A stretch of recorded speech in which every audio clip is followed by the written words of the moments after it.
Nah, bismillah. Assalamualaikum warahmatullahi wabarakatuh. Alhamdulillah wassalatu wassalamu ala Rasulillah wa ala alihi wa man walah. Rabbi shrah li sadri wa yassir li amri wahlul 'uqdatam min lisani yafqahu qawli.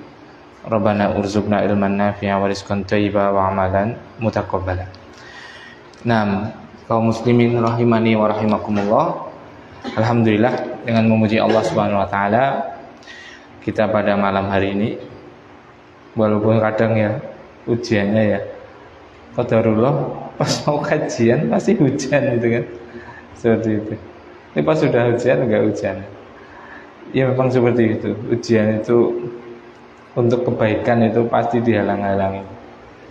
Karena ilmu itu adalah layak dilu anhu syai'un, kata Imam Ahmad, liman sohat niyatuhu, kalau orang itu benar niatnya. Jadi nggak ada yang lebih mulia daripada ilmu. Makanya ujiannya ya semakin besar seperti itu. Qadarullah asal banget kajian beres gitu kan. Akhirnya ya kadang kayak gitu. Nah, salawat dan salam semoga tercurahkan kepada Nabi kita yang mulia Muhammad Sallallahu Alaihi Wasallam. Beliau yang telah mengajarkan kita bagaimana cara agar kita selamat dunia dan akhirat, yaitu dengan mentauhidkan Allah Subhanahu Wa Taala, mengesahkan Allah Subhanahu Wa Taala, dan dengan bertaat kepadanya semata dalam setiap peribadatan. Nah, kaum muslimin rahimani wa rahimakumullah, kita lanjutkan pelajaran kita yaitu tentang kitab Riyadhus Shalihin min kalami Sayyidil Mursalin, yang ditulis oleh siapa? Imam Nawawi. Namanya siapa? Yahya ibnu Syaraf rahimahullah ta'ala. Lahir tahun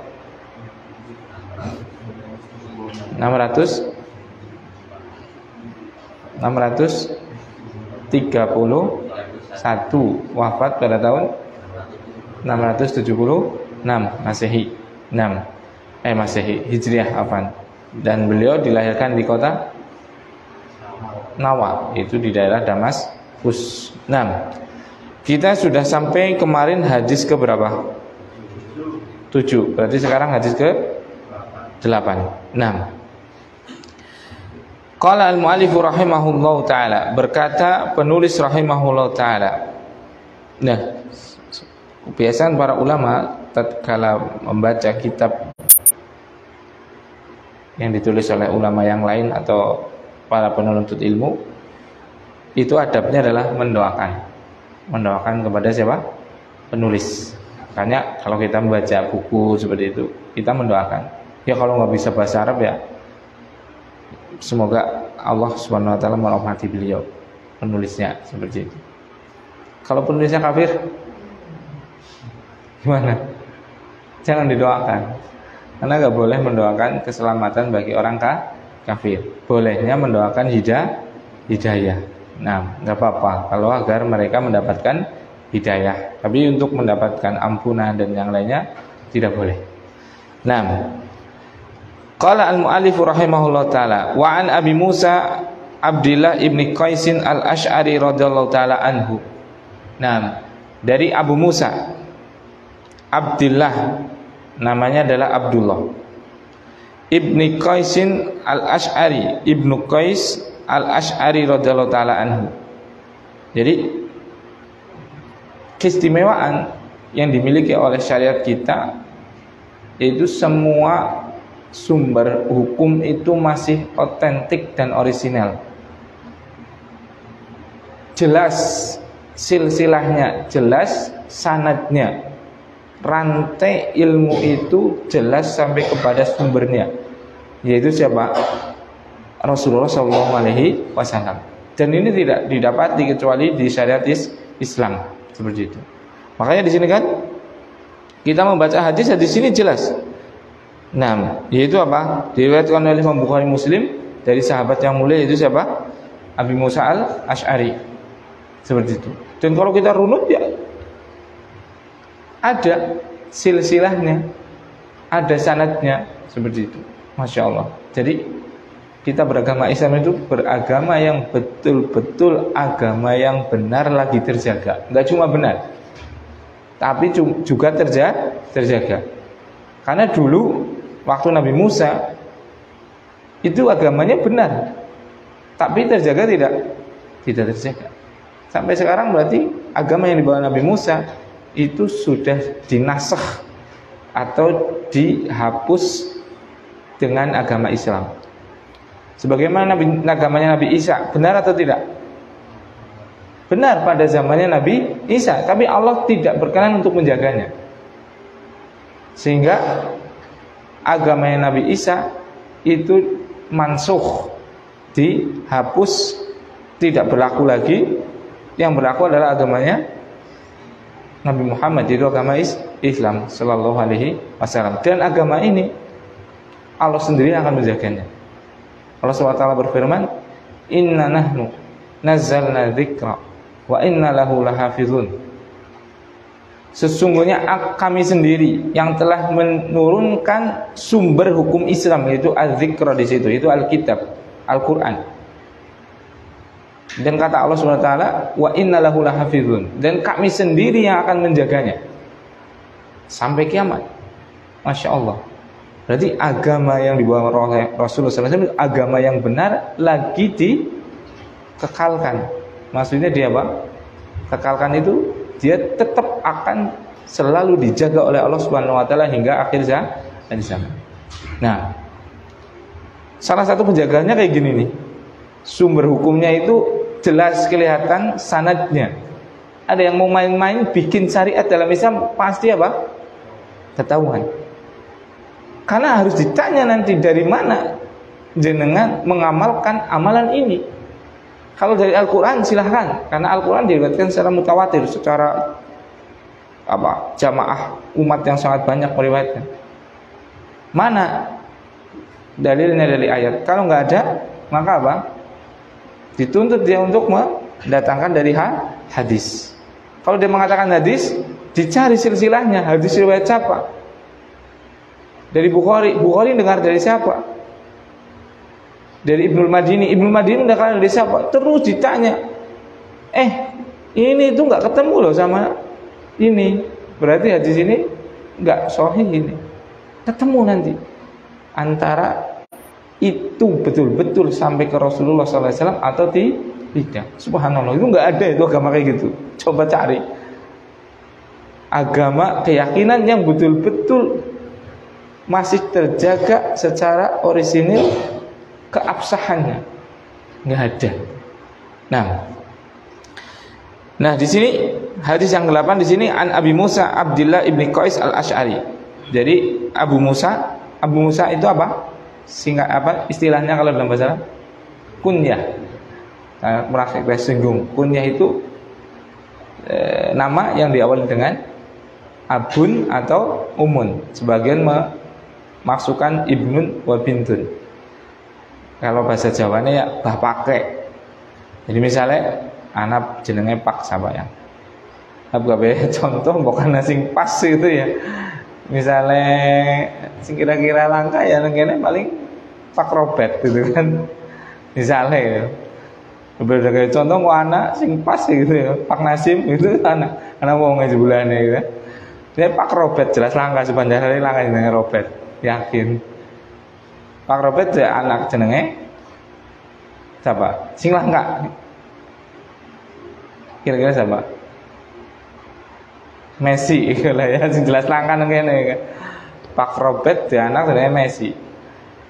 Nah, kadang kan diceluk kadang orang celuk wis tua, wis umure 50 tahun misalnya. Pak Robert 50 tahun. Kan diceluk Robert ora sopan ya. Walaupun nang batir sebaya gitu. Manus pada betua malah nyeluke si kaya bisa cilik. Bet gitu kan. Akhirnya diceluk apa? Bapake Messi, misalnya gitu kan. Seperti itu. Nah, sing sebutan kayak gue cara bahasa Arab jenenge apa? Kunyah. Misalnya Rasulullah SAW itu punya anak laki-laki namanya Qasim, tapi meninggal. Maka beliau ada kunyahnya, yaitu siapa? Abu Qasim, seperti itu. Nah di sini Abu Musa, berarti Abu Musa itu bukan nama, tapi apa namanya? Kunyah. Bismillah.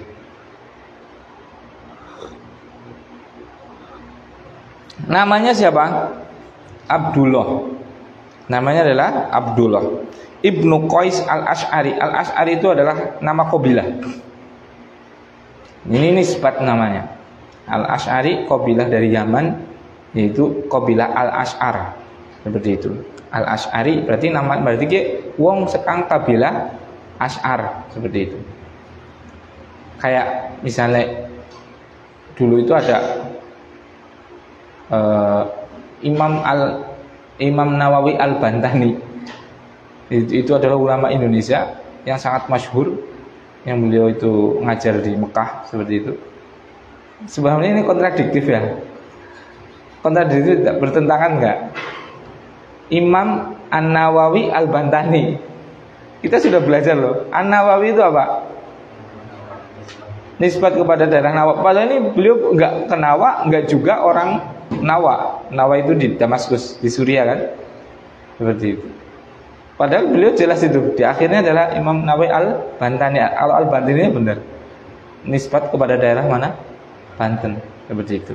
Nah seperti itu boleh. Misalnya imam, ini namanya Imam Al-Wangoni, orang Wangon gitu kan, seperti itu boleh. Itu nisbat. Biar membedakan. Itu jenenge imam kan jeneng pasaran ya, Mam. Akeh banget itu kan. Lah bedanya imam ki karo imam ki priwe gitu kan. Salah satunya dikasih apa? Nisbat. Imam Al-Wangoni. Misalnya jeneng akeh banget. Jeneng misalnya siapa maning?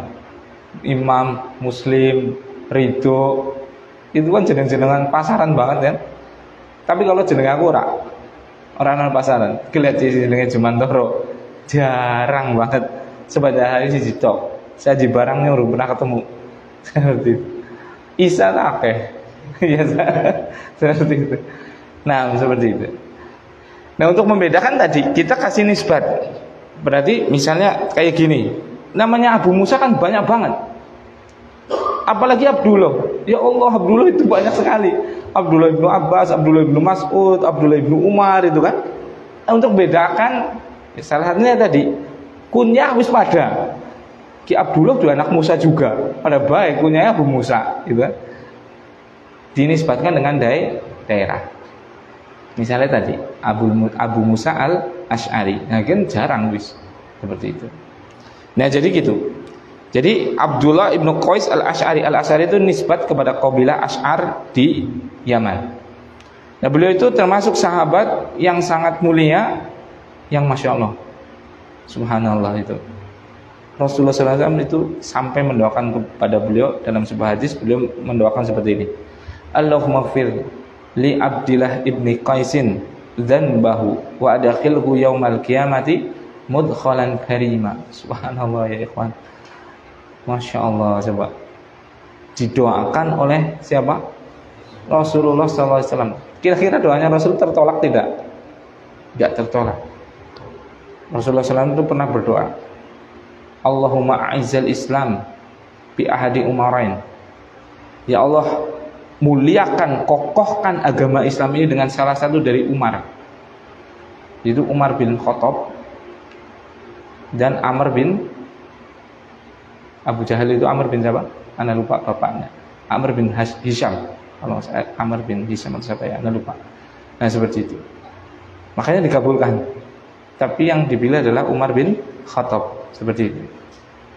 Nah ini Rasulullah SAW itu mendoakan kepada Abu Musa al-Ash'ari, Allahumma, ya Allah, ighfir, ampunilah li Abdillah ibni Qais, ampunilah Abdullah ibnu Qais, yaitu Abu Musa al-Ash'ari, dan bahu dosa-dosanya. Subhanallah. Coba, ya Allah ya Rabbi, gitu ya. Jadi ketemu Rasul, beriman dengan kerasulannya Nabi Muhammad SAW, didoakan untuk diampuni dosa-dosanya. Subhanallah. Itu udah nggak ada ya ikhwan kaum muslimin, nggak ada kemuliaan dan kenikmatan yang seperti ini coba. Iya kan? Ketemu dengan manusia terbaik dari segala bentuk, fisiknya, akhlaknya, ilmunya, perangainya, semuanya beliau itu adalah terbaik. Ketampanannya, Nabi Yusuf ganteng. Apa Nabi Muhammad kalah kegantengannya? Siapa yang lebih ganteng? Tergantung katanya. Sebagian ulama mengutamakan lagi. Nabi Yusuf itu ganteng menurut pandangan wanita. Jadi ganteng itu. Rasulullah itu menurut pandangan laki-laki itu ganteng banget itu. Jadi kalau seperti ini mana yang lebih ganteng? Mana yang lebih ganteng? Rasulullah. Laki-laki aja mengatakan beliau ganteng, apalagi perempuan. Laki-laki kan nggak boleh doyan sama laki-laki, naudzubillah. Iya kan? Laki-laki aja mengatakan beliau adalah orang paling ganteng, apalagi perempuan yang memang fitrahnya mencintai laki-laki, kan seperti itu. Nah, beliau bertemu Abu Musa al-Asy'ari ini bertemu. Kemudian apa? Beriman. Kemudian apa? Didoakan, ya Allah ampunilah Abdullah ibnu Qais dosa-dosanya. Wa adkhilhu yaumal qiyamah mudkhala karima, dan masukkanlah dia pada hari kiamat kelak ke dalam tempat yang mulia, itu apa? Surganya Allah Subhanahu wa taala. Coba, subhanallah. Selesai kalau anak itu hidupnya. Sudah, anak itu sudah, kalau seandainya kita yang dapat doa seperti ini, sudah kayaknya terserah yang terserah ya Allah dengan di mendet kula seniki nggih kenging, benjing nggih kenging, kapan mawon siap kesini kan. Subhanallah. Seperti itulah kesempatan-kesempatan yang tidak bisa kita raih karena tadi keutamaan suhbah, keutamaan sahabat itu subhanallah luar biasa seperti itu. Nah, dan beliau itu wafat, sebagian ulama mengatakan tahun 50 Hijriah, sebagian lagi mengatakan tahun 52 dan yang lainnya seperti itu. Nah, dan beliau sempat menjadi gubernur di Kufah. Kufah itu sekarang ya Iran gitu. Nah, itu tentang Abu Musa al-Asy'ari. Qala, dia berkata, dari Abu Musa radhiyallahu ta'ala anhu itu meriwayatkan, su'ila Rasulullah sallallahu alaihi wasallam anir rajuli. Rasulullah SAW pernah ditanya tentang rajul, tentang seseorang yuqatilu syaja'atan wa yuqatilu hamiyatan wa yuqatilu riya'an ayu dzalika fi sabilillah. Beliau ditanya tentang seseorang yang dia berperang karena sebab syaja'ah, keberanian, karena memang dia pemberani, sukanya perang. Dan ditanya juga tentang orang yang berperang hamiyatan, karena hamiyah, fanatisme. Dan ada yang berperang karena riya, pengen dilihat oleh manusia.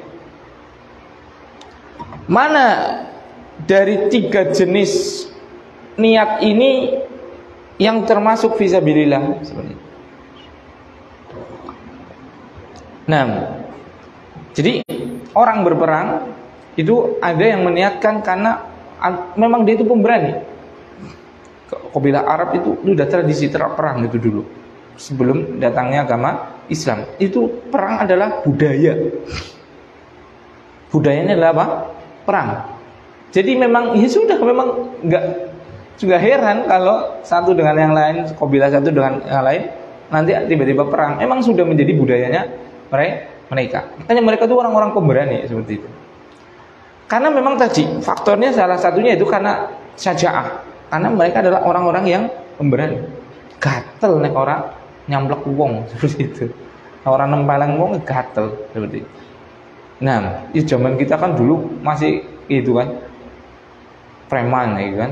Preman kiye, misalnya preman Dharma atau preman Banjarsari atau preman biasanya kan bal-balan mau tawuran ya kan. Bal-balan seduluran orang malah akhirnya apa? Tawur-tawuran. Dulu, sekarang pada baik, malah lebih ngeri. Yang dulu paling Paru-paru tawurannya ya paling pada beda-beda tok ya kan. Nah, kayak kemarin di Arema itu kan sampai meninggal ratusan nyawa. Nah, seperti itu.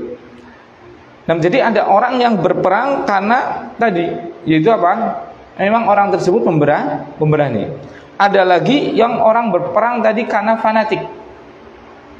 Ada fanatik itu apa? Fanatik itu apa? Jadi membela membabi buta itu kan, karena fanatik, cinta yang berlebihan. Baik fanatik kepada apa? Misalnya sukunya, misalnya suku Jawa ribut karo suku Sunda misal seperti itu. Sing wong Jawa kowe ora urus. Mbok sing bener endi, sing penting kowe wong Jawa ya tak dukung gitu kan. Sebaliknya sing Sunda ya pada bae. Langsung bu, ceritanya lu kepriwe sih ceritanya orang ngerti, sing penting orang abdi teh orang Sunda itu misalnya itu. Saya orang Sunda, jadi ya harus membela orang Sunda. Ini fanatik. Atau membela apa? Negaranya saja. Fanatik kepada negara saja. Itu kan ada. Kepada bangsanya. Saya kan orang Indonesia, negara kita lagi ribut sama Malaysia ya ikut ribut. Masalahnya apa? Nggak tahu lah. Yang penting aku orang Indonesia lagi perang karo apa? Amerika atau Malaysia ya melu-melu. Nah seperti itu. Ini adalah fanatik. Nah, ya kayak ini sudah selesai belum sih? Rusia sama-sama Ukraina belum juga, subhanallah. Itu kan coba apa coba? Faktornya apa coba? Iya kan? Pasti ada fanatik apa itu kan? Seperti itu. Nah, ini ada yang berperang motifnya adalah karena fanatik. Ada lagi yang berperang karena motifnya adalah riya. Kepengen dilihat oleh orang, pemberani atau apa seperti itu. Ayyudzalika fisabilillah. Mana dari tiga motivasi itu yang merupakan bentuk peperangan fisabilillah, bentuk peperangan di jalan Allah?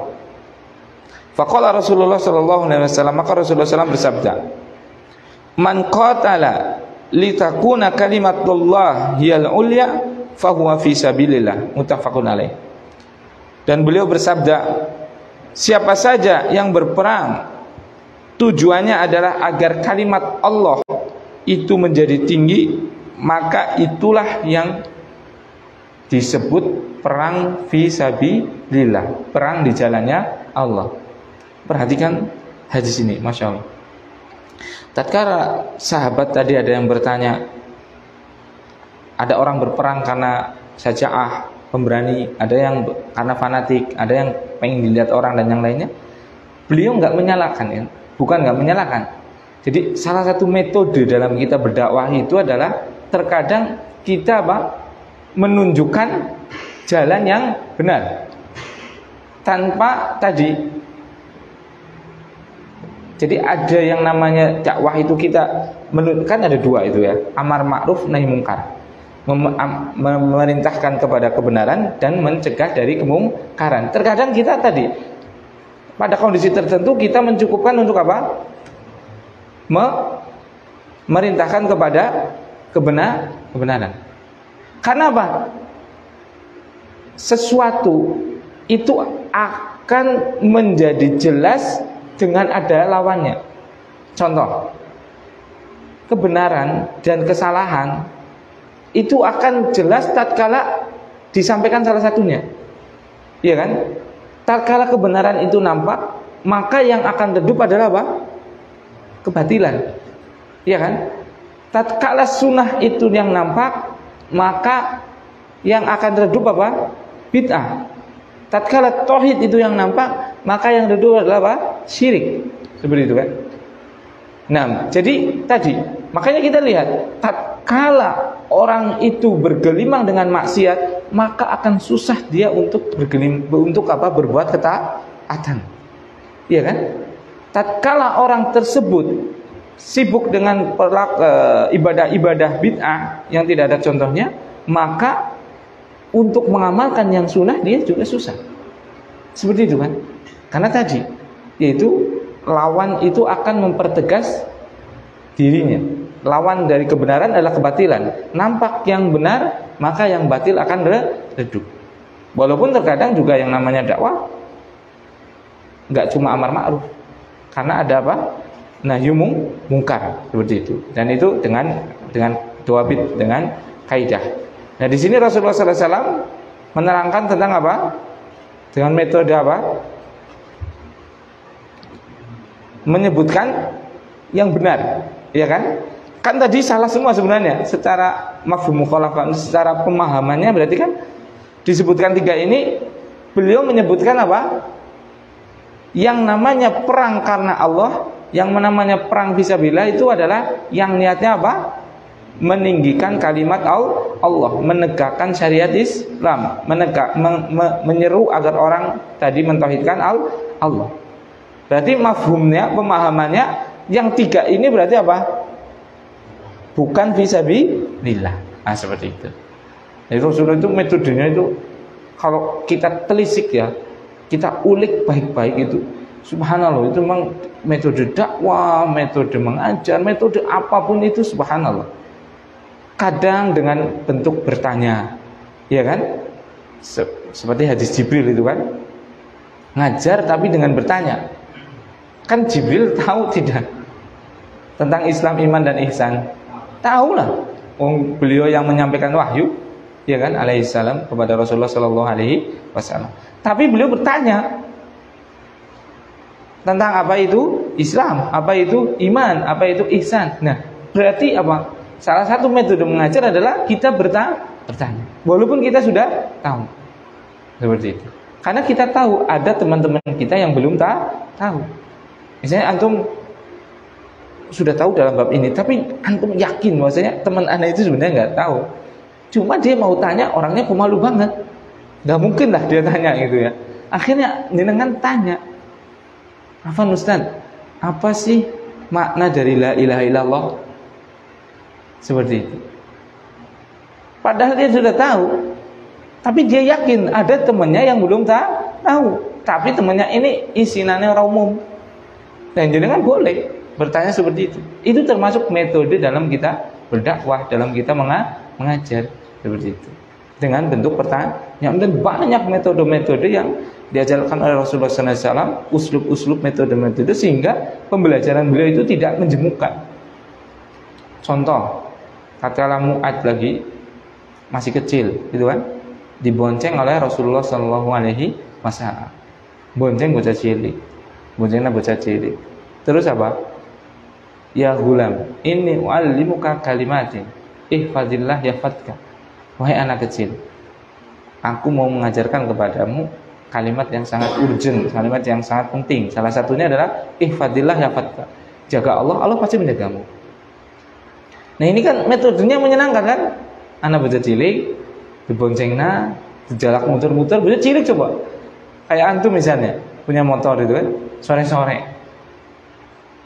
Bocah itu mau baik, boncengna motor, tukukna es boles, seperti itu ya. Kemudian kami bonceng kami apa?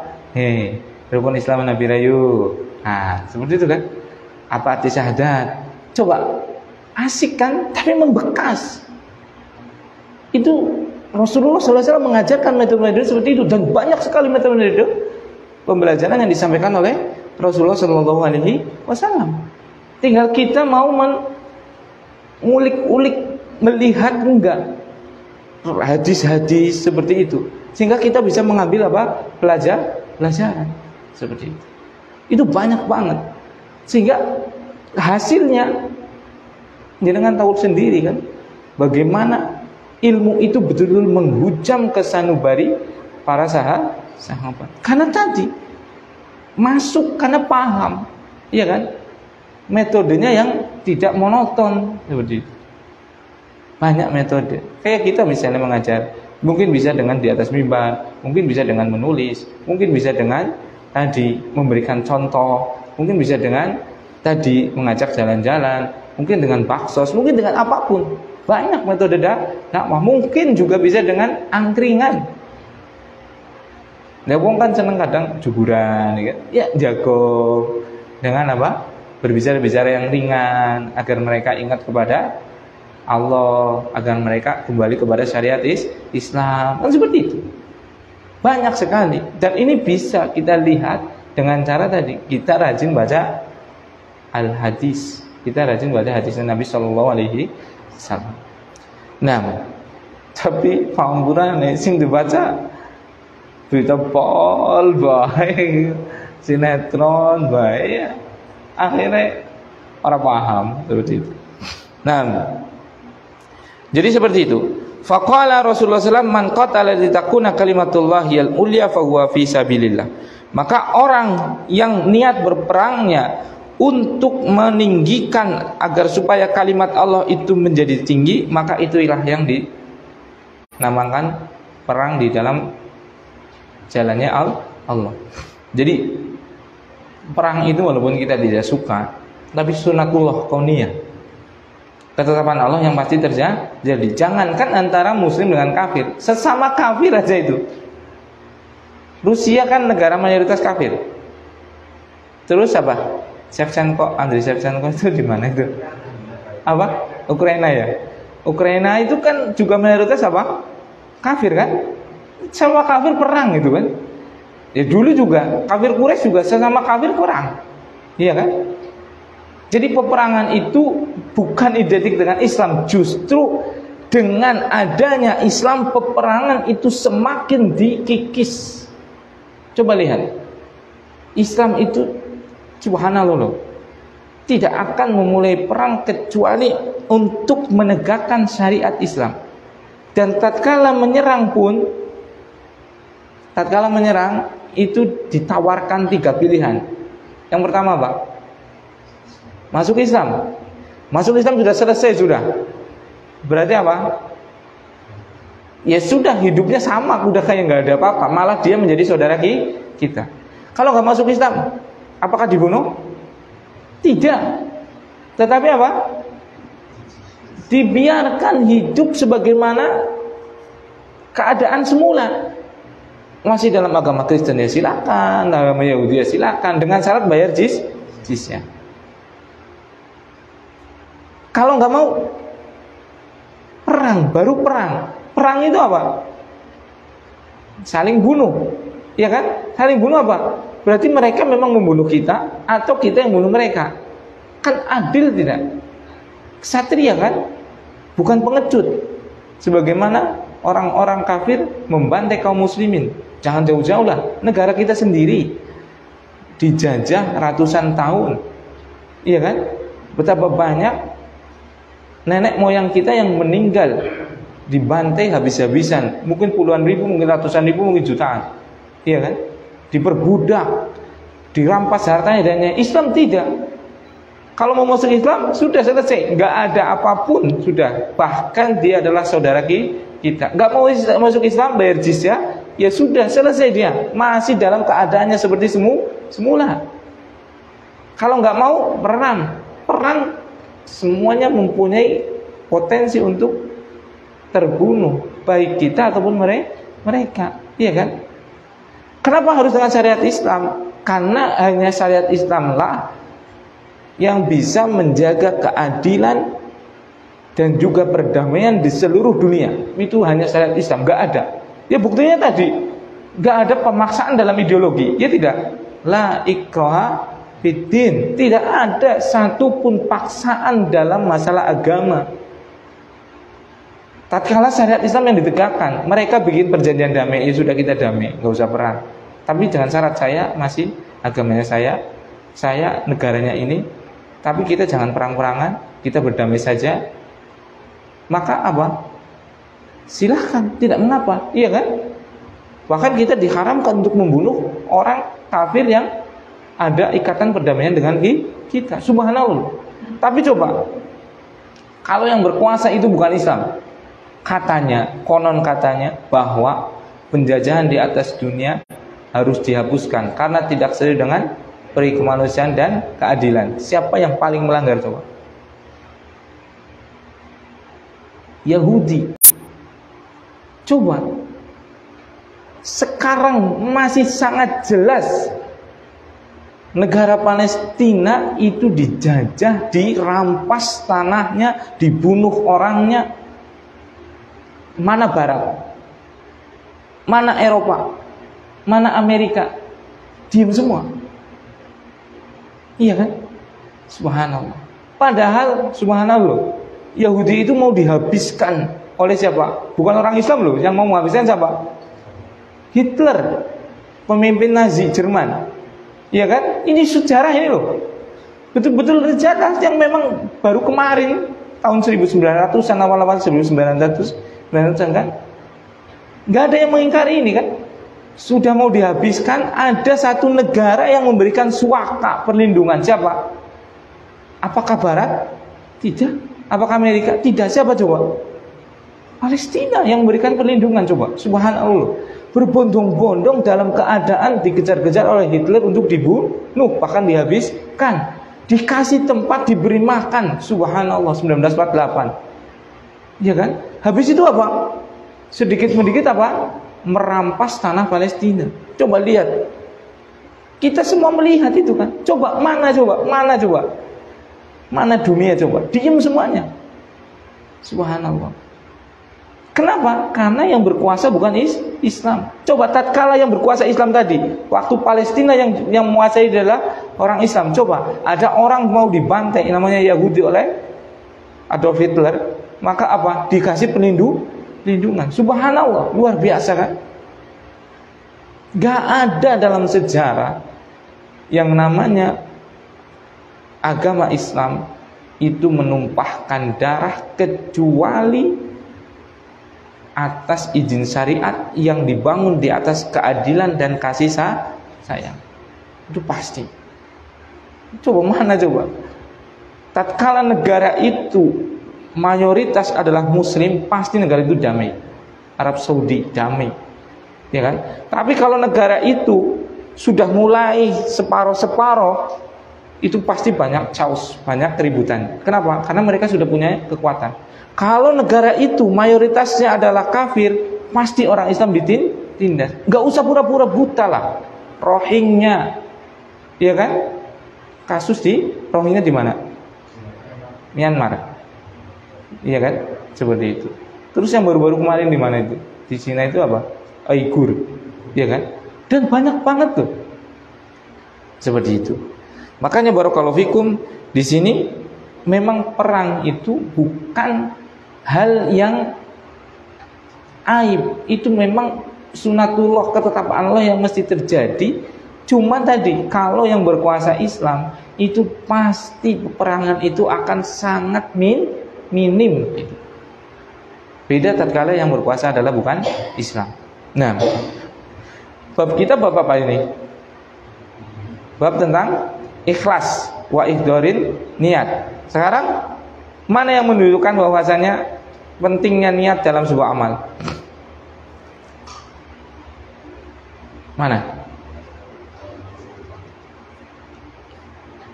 Kan ini yang tiga pertama kan niatnya ada yang bermacam-macam niat kan? Ada yang niatnya berperang karena niat apa? Menunjukkan keberanian. Ada yang fanatik, ada yang riya. Nah, yang ikhlas itu adalah yang meninggikan kalimat Allah Subhanahu wa ta'ala. Nah, seperti itu. Dan perang itu ada dua. Qitalut thalab wa qitalud difa. Peperangan yang karena membela diri. Perang karena membela diri. Seperti tatkala kita dijajah, itu kan? Maka seperti ini hukumnya wajib sudah. Wajib bagi setiap kaum muslimin untuk apa? Membela dirinya, membela hartanya, membela keluarganya, membela negaranya, seperti itu. Wajib. Nah, ada yang namanya qitalut thalab. Perang tadi untuk menyerang. Nah, perang untuk menyerang itu niatnya harus satu ini, yaitu menegakkan kalimat Allah. Seperti itu. Dan itu ada syarat-syaratnya, harus dibawa pemimpin dan yang lainnya seperti itu. Jadi bukan untuk menjajah, bukan untuk memperbudak, bukan untuk merampas, bukan, sama sekali nggak ada maksud. Adanya adalah agar mereka masuk Islam sehingga mereka apa? Selamat dunia dan akhirat. Kalau nggak mau bagaimana? Ya juga apa-apa dengan syarat bayar jizyah. Itu sudah. Subhanallah loh, subhanallah. Nggak ada syariat sebegitu mulianya, ya kan? Nah, ini tentang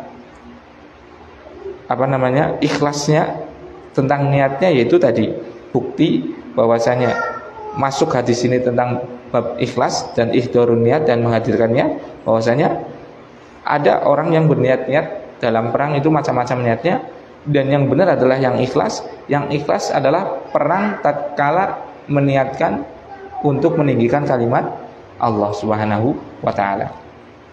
Nah, ada pertanyaan sampai sini, silakan. Kalau ada sebagian orang yang berpikiran bahwa ingin cepat-cepat meninggikan khilafah Islamiyah, itu bagaimana Ustaz? Niatnya untuk meninggikan kalimat Allah, bagaimana meninggikan khilafah? Jadi niatnya, ada orang yang niatnya untuk menegakkan khilafah, yang dengannya nanti untuk meninggikan kalimat Allah. Loh, emang kalau nggak ada khilafah kita nggak bisa meninggikan kalimat Allah, nggak bisa mentauhidkan Allah? Ya bisa. Lo meninggikan kalimat Allah itu pertama itu dengan apa? Dengan bikin khilafah atau dengan apa? Dengan apa coba? Pertama kali meninggikan kalimat Allah itu dengan apa? Dengan apa? Hah? Ya belajar. Lah mau meninggikan bagaimana? Bung dia nggak tahu makna la ilaha illallah kok. Mentauhidkan Allah itu paling bukti wujudnya adalah dengan apa? Mempelajarinya dulu kan. Bagaimana dia akan meninggikan kalimat Allah, dia nggak tahu makna la ilaha illallah. Wong makna la ilaha illallah aja dia terjemahkan apa? Tidak ada Tuhan selain Allah. Maknanya ada salah kok. Ini bukan meninggikan ini. Iya kan? Ini justru merendahkan, bahkan salah dengan makna la ilaha illallah. Karena bukan itu maknanya. Makna la ilaha illallah, la ma'budu bihaqqin illallah, tidak ada Tuhan sesembahan yang benar kecuali Allah. Lah maknanya aja karena dia lupa dengan ilmu salah kok. Berarti nggak meninggikan justru, iya kan? Jadi meninggikan kalimat Allah yang paling utama adalah mempelajarinya. Kemudian apa? Mengamalkan konsekuensi daripada tauhid tadi, daripada la ilaha illallah tadi. Apa konsekuensinya? Apa konsekuensinya? Ini inti loh, ikut pelajaran inti hidup kok pada bengong, nggak pada tahu sih gimana. Apa konsekuensi la ilaha illallah? Apa? Tidak menyekutukan Allah dalam setiap ibadah, iya kan? Ya itu sudah. Ketiga baru apa? Mendakwahkan, iya kan? Nggak tahu aja tidak, maknanya nggak tahu, konsekuensinya nggak tahu, mendakwahkan enggak, ujuk-ujuk khilafah, ini namanya mau bikin keributan. Itu hasil kepemimpinan wilayah, itu adalah buah daripada tauhid yang Allah segerakan di dunia. Nggak ada itu Rasulullah SAW itu niat bikin negara, itu nggak ada. Tapi karena berdakwah li'ila'i kalimatillah, menegakkan kalimat Allah, kan banyak yang masuk Islam, banyak yang masuk. Akhirnya 1, 2, 3, 4, 1 kampung, 2 kampung, 1 kabupaten, 2, 3, akhirnya jadi apa? Kan jadi luas, jadi negara itu kan. Nah seperti itu. Itu kan buah, bukan goyah. Hadhihi samaratun laisat goyatan. Ini adalah buah, namanya kepemimpinan. Itu adalah buah dari tauhid. Namanya kita mendapatkan kekuasaan adalah buah dari tauhid kita, bukan tujuan. Bukan tujuan kita untuk apa? Menguasai, menjajah dan lain-lain. Enggak. Tujuan kita sudah jelas itu. 5156 Az-Zariyat 56. Wa ma khalaqtul jinna wal insa illa liya'budun. Tidaklah aku ciptakan jin dan manusia kecuali untuk satu tujuan. Bikin khilafah? Bikin khilafah? Bukan, tapi apa? Liya'buduni, agar mereka semua beribadah hanya kepadaku semata, yaitu kepada Allah Subhanahu wa taala. Udah jelas loh itu ayat loh. Bukan ucapan siapapun. Itu firman-Nya Allah Subhanahu wa taala. Nah, Ada lagi? Kalau nggak ada, sudah adanya. Nah, nakhtatim bidoa kafaratul majlis. Subhanakallahumma wa bihamdika asyhadu alla ilaha illa anta astaghfiruka wa atubu ilaik. Akhiru da'wana alhamdulillahi rabbil alamin. Wassalamu alaikum warahmatullahi wabarakatuh. Waalaikumsalam.